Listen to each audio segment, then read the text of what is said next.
Before I was even in mental health, my neighbor died from suicide, and that was really hard on, you know, our family, and you know, just to find out, you know, go to work and then have a call that, you know, something's going on next door, and find out it was suicide was pretty difficult and sad for the family. One big thing to always remember is if you have that little bit of a gut feeling that something's not right with this person, it's okay to say those words. Are you thinking about killing yourself? Or are you thinking about suicide? Because a lot of fear, I think, in people is that we're going to put that thought in their head then, like, oh, maybe they weren't thinking about that, but if I say that, then they're going to think about it. But you're not going to put that idea in their head if they don't have it. They're going to say, no, I wasn't thinking about that. And if you suspect that maybe that's not true, that they're still, you know, just kind of sit down and have a talk with them. Like, not, you know, it doesn't have to be any serious thing. You just sit down and kind of start having a conversation about how things are going. Or if, you know, if they are, that might be the one person that they're, you know, they heard that and that said, yeah, I am. You know, the guy that jumped off the Golden Gate Bridge and survived, if you watch his video, the minute he left, the minute he let go, he thought, I don't want to die.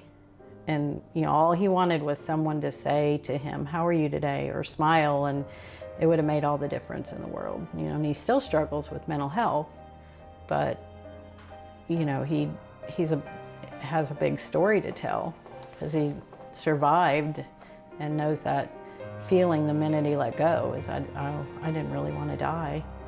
I just don't want to feel, I don't want to feel bad anymore. If you notice that your loved one, you know, their behavior's changed, or if you notice that even you've, you know, noticed they've been depressed and they kind of feel better, that was our neighbor that I talked about, started feeling better. But in hindsight, we know now that that was because she had made her mind up to suicide, and she was giving things away. If you notice people giving things away, very hopeless feelings, increase in substance use, just talking about, you know, I don't see any reason for life. Why am I, you know, a lot of things, just little things you might pick up on, you know, just, I think it's more just listening to people, because today in society we're pretty busy and we hear a lot about suicide. So sometimes it worries me with kids that they take it kind of lightly even, especially with teens, really noticing your teens' behaviors, what's going on with them, you know, not just saying, how was your day? And they say fine and you go on, just really listening to what's going on in their life, paying attention.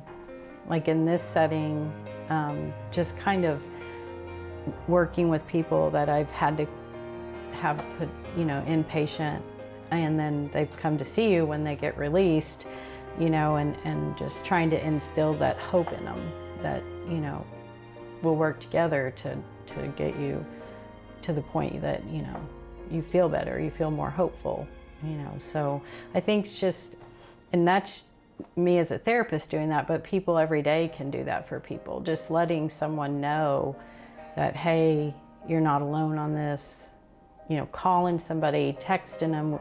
You know, we never know if you have, you know, have you ever had that little feeling like, oh, I should text so-and-so, or I should call so-and-so. You know, maybe that's that little gut thing, like, and they get that and they're like, wow, that made a big difference for me today.